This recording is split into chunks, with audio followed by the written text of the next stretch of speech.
on, guys? I am particularly filming this for playback reasons. So I'm not waiting for people to come on. What's up, everybody? It's Stefan here from Mod to Fame, and I am back with another video. But this video is super important because there's been a lot of speculation going on about the Hemi engine and what is the future of the Hemi. Well, I'm here to set the record straight. Just giving you a little bit of background. If it's your first time watching a Mod to Fame video, usually we make very high production, high quality videos. I am taking a break from YouTube right now, but I am only here because this is important, and I don't like to see all the misinformation. So I'm clearing it up real quick.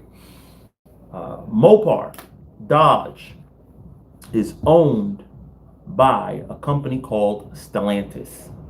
Stlantis, by its nature, is basically a European-based company, and their focus mainly is on small engine and the electrification of cars. That is their focus.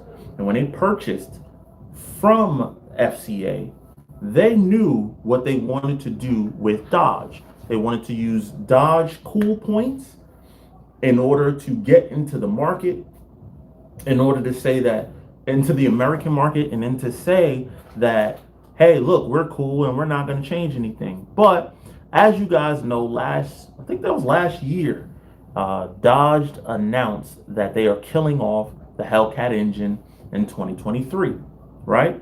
And then the year after, they announced that they had an inline six-cylinder twin-turbo engine, which I've made multiple videos about by now.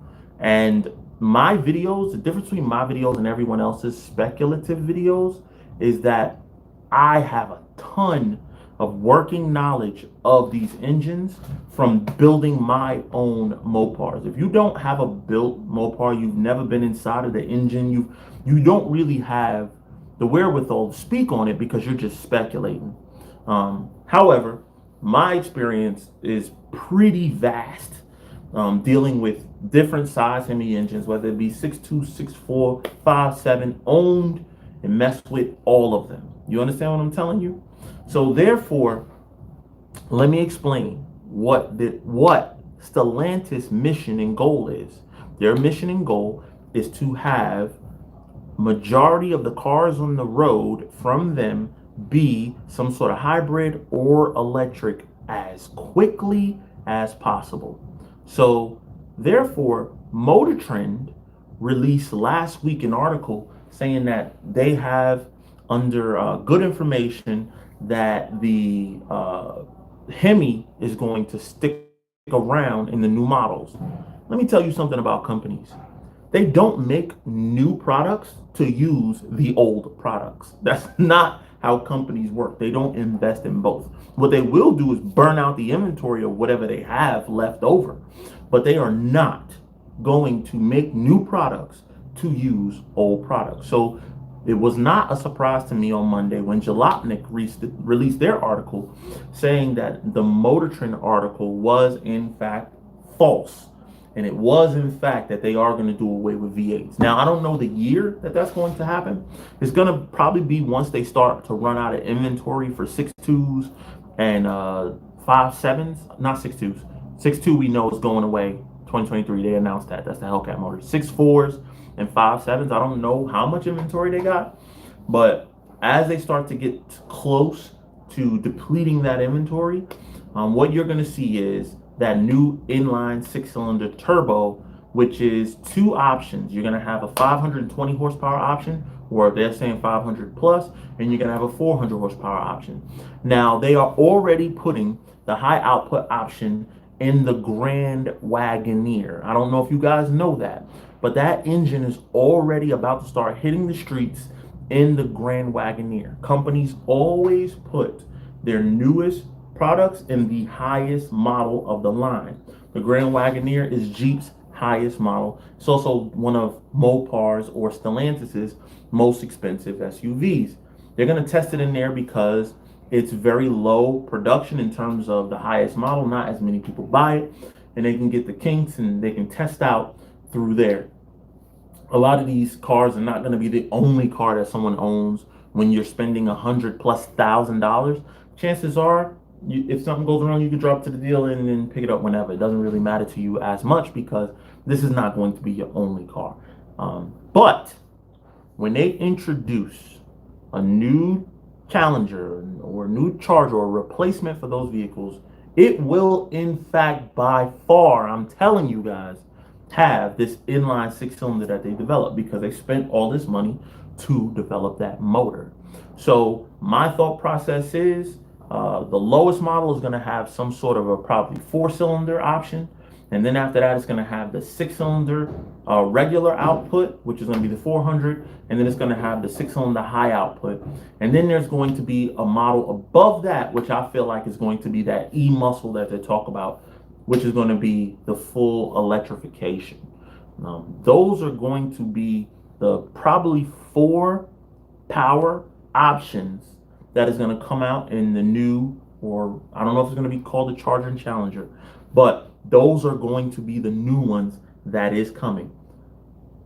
But for anybody who says otherwise, I am telling you, they are going to be wrong. When I saw that Motor Trend article, I knew that was wrong. I said, there's no way in the world that they are going to continue to put the old product in a whole new lineup. All right, guys. So here are some reasons, though, why you probably think that this is bad when this could actually be performance-wise good. The 5.7, I own a 5.7. It's not really much you can do to it to get a lot of power out of it. You can drop a cam in it. That's a lot of work. You can do tune, you can do bolt-ons, and you'll pick up 80 wheel horsepower. But that's a lot of work for 80 wheel horsepower. The 6.4, same thing. And the reason why is because they've maxed out the capabilities of these engines because they've been running them for so long that they've already pretty much maxed them out from the factory. The only reason why they're not faster from the factory is because they have to meet emission standards.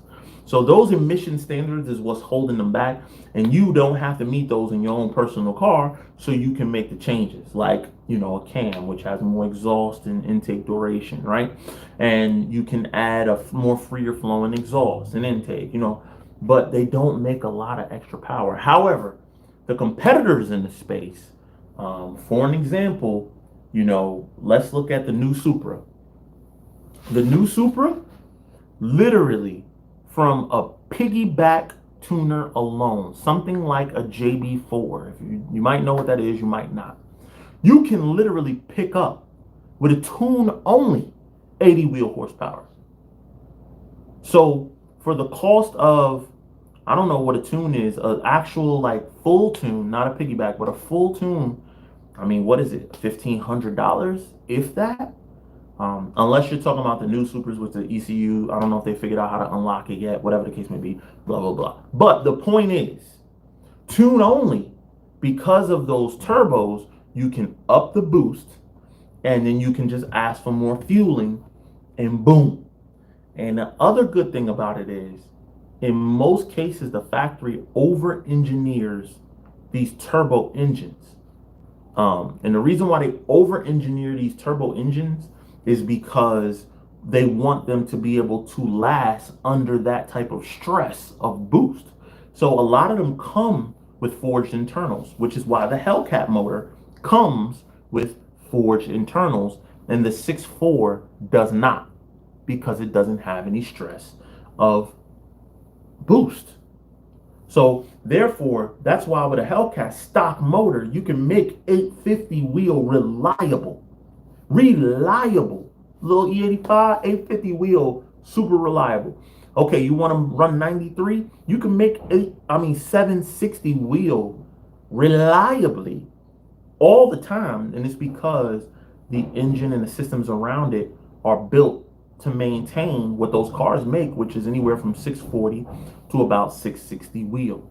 So you can add 100 horsepower reliably in those vehicles. It's going to be the same thing with this new 6-cylinder turbo. Trust me when I tell you guys, that high output one, the only thing that's going to be the limiting factor is the turbo is going to be small. That's going to be the only limiting factor. But literally, you'll probably be able to change the turbos, increase your fuel system, and I guarantee you that little 500 that they talking about, you're gonna be able to get to 800 probably pretty easily. So, only issue is it ain't gonna sound good. I mean, I guess it, some six cylinders do sound good. I'm not really a fan of six cylinder sounds outside of like a 2JZ or a VR6 motor. I'm not really a huge six cylinder sound. Like nothing sounds like them Hemi V8s, baby. Absolutely nothing sounds like those. So therefore, man, it's that is what is happening. So if you want to know, I'm telling you, trust me when I tell you, 66457 is also going. My estimate is the 6.2 Hellcat motor. We already know 2023 is the last year, so next year is the last year. My assumption, they're gonna give us another year with the 6.4, and maybe another 2 years, with the 5.7. But that's gonna be it. Reen Visual said the RB sounds pretty good. No, it does not. Stock. So I'm talking about leave the dealer sound good. 5.7, 6.4s, they leave the dealer sounding good. Like all you gotta do is open it up a little bit. RBs do not sound good stock. They sound like vacuum cleaners, just like Porsches. Porsches are the worst sounding stock cars. The worst. So after this, I'm done with Dodge. I'm jumping ship. Well, you're gonna have to jump ship, man, to nowhere, because you're gonna have to only drive old cars, because this is the future of all companies. All companies are heading this way. All companies. This is where it's headed. Because remember, the legislation says that by 2030, they want 50% of the cars on the road, or I think it's more than that, to be electric. That's huge, right? So all the companies have to move in this direction due to the legislation that's in place. Now, whether you're political or not political, or you believe it, don't believe it, that doesn't matter. This is what's happening. And ain't no electing nobody else that's going to change that. But anyway, guys, man, I just wanted to jump on here, and I wanted to give you guys a quick rundown of what's going on with this whole Hemi engine thing, whether it's continuing, whether it's not. You now have your answer. It is not. It is not continuing. They're not going to continue to invest money to make more of these engines. Bruh, ain't going to happen. So, was the Motor Trend blog fake? Wasn't fake. It was wrong. That's all. It was just wrong. Wasn't fake.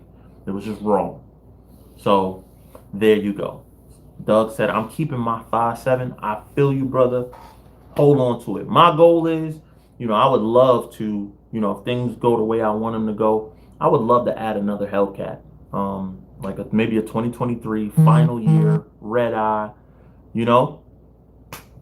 and we'll take it from there. But anyway, guys, man, that's all I got for you. I'm still on break. I'm still on vacation from YouTube, but I'm here. I'm well. I am currently at the wrap shop. So as you guys can see, I'm at the wrap shop. We're still working. My car is on the other side. My car is right there, but you can't see it because it's down there. So there you go. Let me see if, look at the Lamborghini truck. Y'all see the Lamborghini truck? Y'all see the Range Rover? There's another Range Rover underneath me here. I'm in the wrap shop, so y'all know what that means. We making some changes. I am filming videos, by the way. I'm still filming. I got my camera with me, so I am filming. I'm making content. I'm just not posting content right now. So I got a lot to come, guys. There's a lot going on, brother. And my mod squad, don't give up on me. You guys be patient. Like I said, I got the camera out here. We working. Much love. All right, we out. We out.